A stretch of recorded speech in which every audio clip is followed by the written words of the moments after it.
Hello, greetings. This is Gilles Morcillon. I wanted to come and say hello. Very often in the morning, I feel, well, today I'm going to make a break from those videos, and the day goes on. I hear spirit reflecting me the fact of the benefits of coming to speak and communicate on those subject of guidance and wisdom. For the highest wisdom for us today is the 9 of Gabriel. It is an oracle from the archangel. Archangels are divine beings of light that exist on a higher planes. They are the goal of existence for human beings, the highest model of evolution, for we will eventually move to the higher planes of the angels, where all light will become light, will become connected to all those realms, and we'll be able to know them. And so it is the 9 of Gabriel. It says you have to have determination in order to and go forward. Be ready for anything.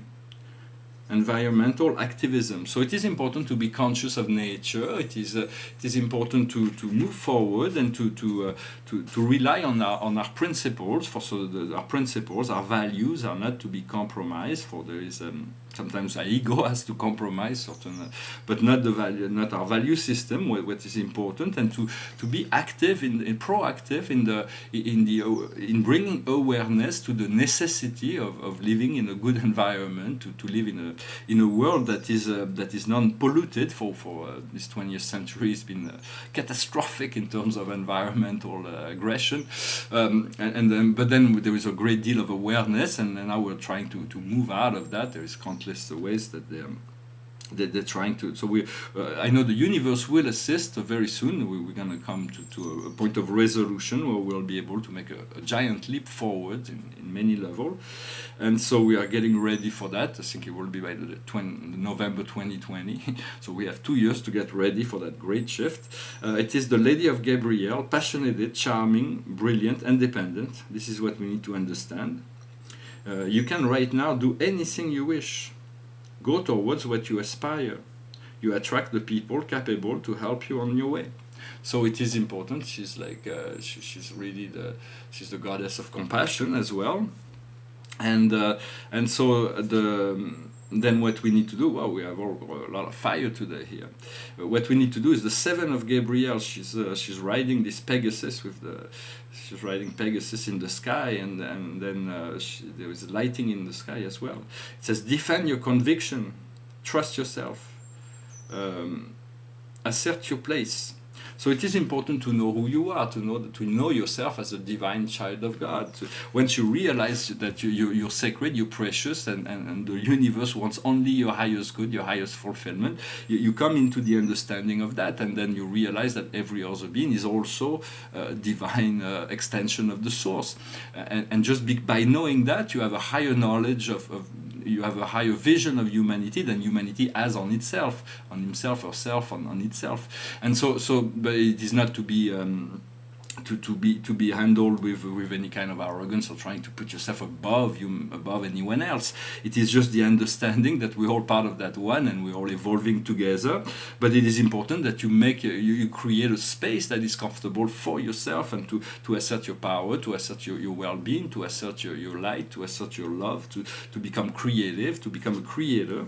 And the general message for us today is divine conduct. The Archangel Sandalphon, great Archangel Sandalphon.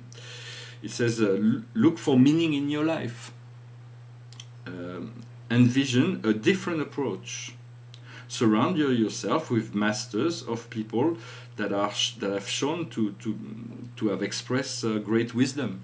So it is important to find wisdom where it is, to find knowledge where it is. There are people that have more wisdom than others, for we're not equal. I will discuss also the difference between democracy and the republic, for not in the American sense, Democrat and Republican, but from a Plato's point of view. They invented, the Greek, Pericles invented democracy, or they try to put it into practice, but Plato makes warnings against the dangers of democracy. For you, the majority of being may not be the wisest opinion that there is, and that's how Socrates was put to death, for the democratic will of the people of Athens. And then also, so it is important to understand when a republic is a meritocracy. It's like democracy means everybody's got the same right, but the republic means it's a meritocracy. It's like if Plato used this example that if we're going to use if we need a surgical operation, and we're going to if we are a Democrat, we're going to pick one person in random in the crowd to operate on us. But if we are Republican, we're going to pick the best surgeon for that particular illness. So in many sense, democracy, in terms of political, Plato come to realize that it may appear to be the highest form of self-governing, but only when the population will be educated to understand things, and then from there they'll be able to elect the best leaders, because democracy, as we have seen, Hitler was democratically elected, so the democracy and he became one of the worst tyrants that humanity has ever known. So democracy can lead to tyranny, can lead to anything, or oligarcho-plutocracy, the way we are right now. We are in oligarcho-plutocracy, but we want to move into a republican state where everybody finds his right place within the society, and everybody's included, where nobody's left out. Yet, if you want to ascend in the realm of more responsibility within society, you have to demonstrate wisdom. So that is a general. I will return to those concepts and ideas, for they are very, very essential and important. I wanted to speak about spirituality. Spirituality is in philosophy, understanding the God, understanding the soul, understanding your relationship between your soul and God is part of a great personal quest, let's say, and. I wanted to express that God, as a creator, he knows all things, because he's the father of personality. So anything that happens within any personality is circuited within the experience of God. So the separation that we believe ourselves to be separated is in truth illusionary. It is a vibration separation, and so through the circuit of but there is also the pre-personal circuits, which are the I am presence. I wanted to thank all the collective I am presence here on the earth and all over the universe of universes, for they are the marvelous minister that ministers the wisdom of God to administer all those things that are happening internally within mortal beings. And then God is also super personal. He sees the direction of things. He has the eternal view of origin and the eternal future of where life will go. And then we're going through this process. For some reason there was a poetic phrase that went through my mind. It was inanimated object. Do you have a soul? It was a poet named Lamartine that questioned that. For there is only one soul, and we are extension of that soul, and all the matter that we know is actually an extension of that soul. Once we realize that, we'll be able to have more power over the manipulation of the electronic matter that makes up this world. For everything is made of electrons, and so we will eventually come to understand that our physical body is the envelope of who we are, and then this physical world is the envelope of that physical body. But as it is explained in the movie Matrix, at some point Neo sees the oracle, and he meets a little child that is bending spoons, and the child explains, if you want to bend the spoon, you cannot bend the spoon, but if you become the spoon, you can bend yourself. And so there'll be a great deal of understanding in relationship to science and this kind of higher connection to the unity of things, and so there will be a lot of breakthroughs that will be happening in the coming times on every level.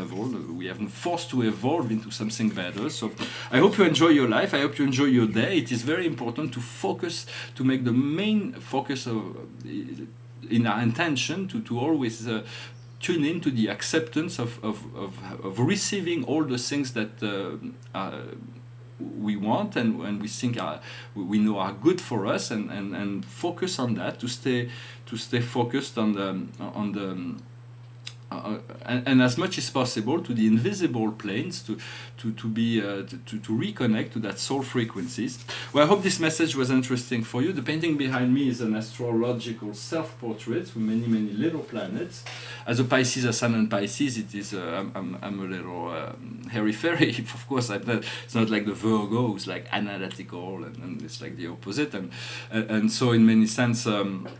But I have in my opposite those things that are behind. Whatever's in Pisces is who I am.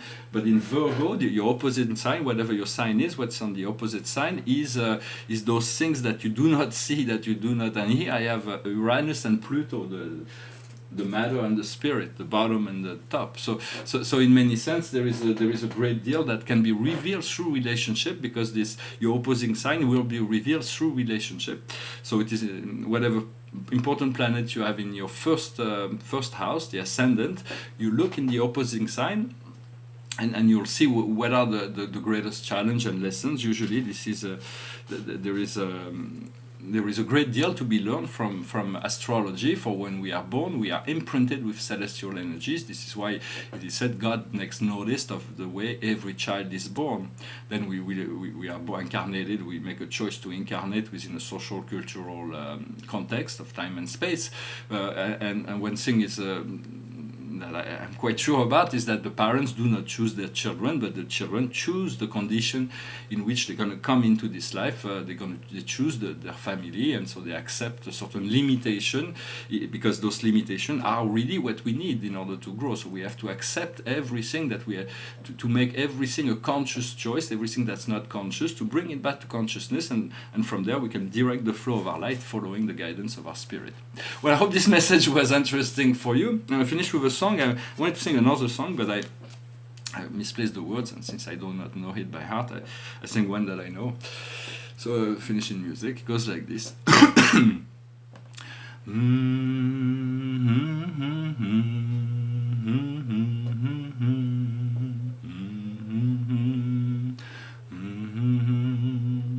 Somewhere over the rainbow, way up high, there's a land that I heard of once in a lullaby.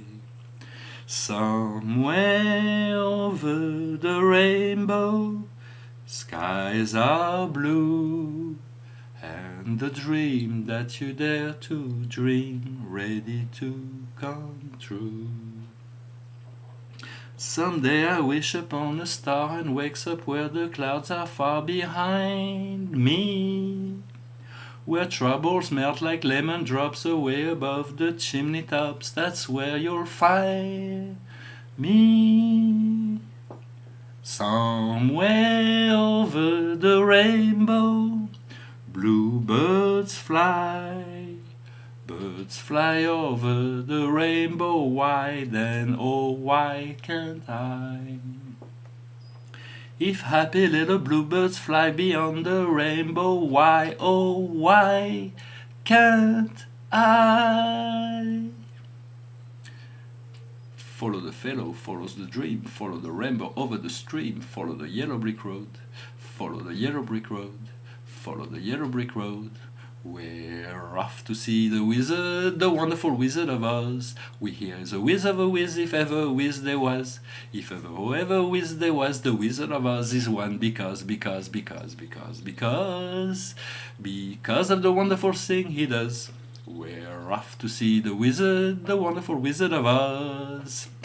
Thank you very much. Those two songs are really well connected together. For one is like wishing to access the dream, and once you access the dream, you need to explore, but you need to return to the source to see what's going on beyond the veil. What is the magician? Who is the magician? What is going on? And so by doing that, we'll be able to follow that road, the central road that leads us back to the love and light that we are seeking to embrace and become. I wish you a wonderful day. I'll talk to you later. Namaste.